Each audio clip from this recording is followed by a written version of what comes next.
मित्रों, आज हम बहुत दिनों के बाद आप सबके बीच आए हैं।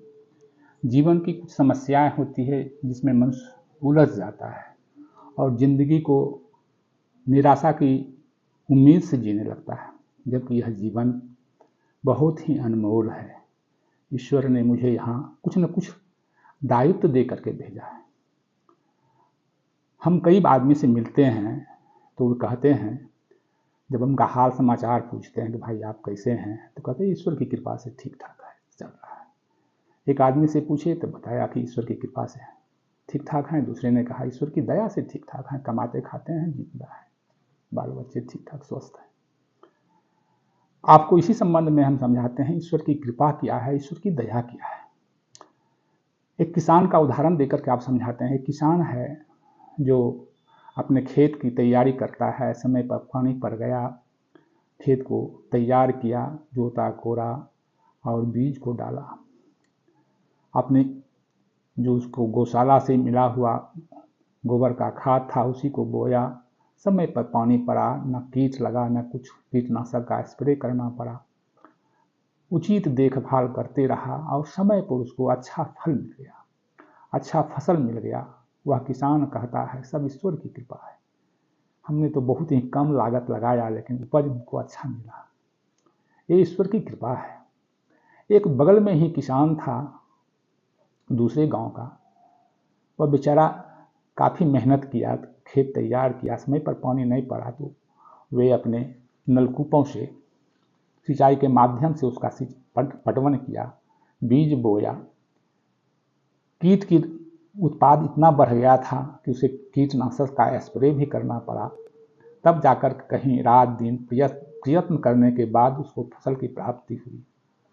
जब उससे पूछा गया कि भाई बताओ आपका कैसा हाल समाचार है, कहते सब ईश्वर की कृपा है, दया है, मैंने मेहनत तो किया लेकिन ईश्वर की दया से वह फसल मुझे प्राप्त हो गया, इसलिए ईश्वर की दया है।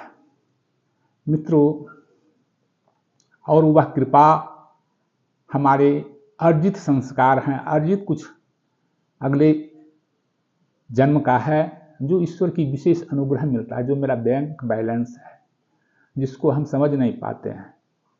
और वह जब समझते हैं तब पता चलता है अंतिम चरण में कि कहीं न कहीं हमसे चूक हुआ है।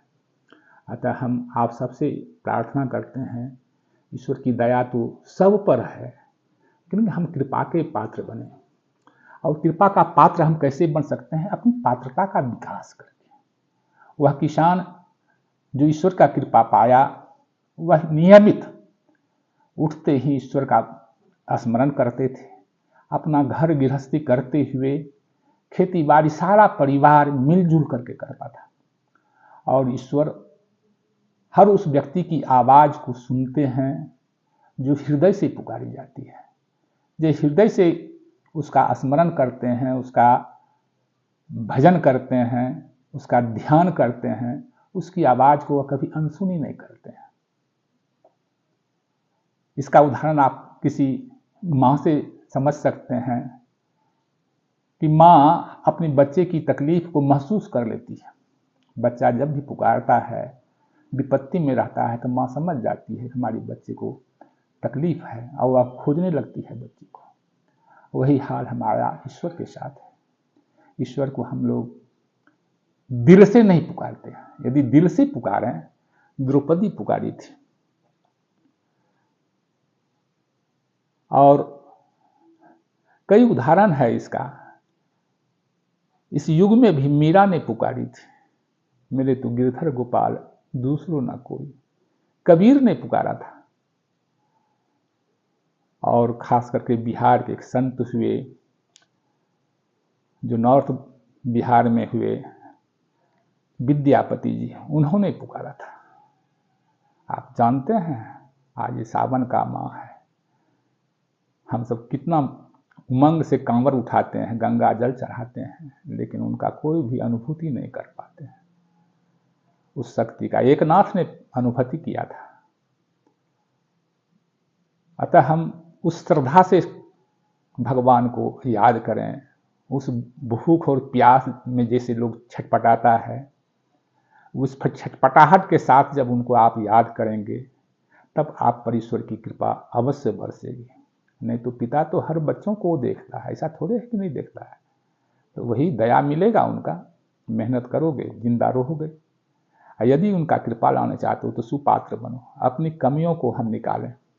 आज जिस दिन हम अपनी कमियों को निकालेंगे और उनकी अच्छाइयों को अपने जीवन में धारण करेंगे तो कहते सोना का टुकड़ा सोना ही होता है।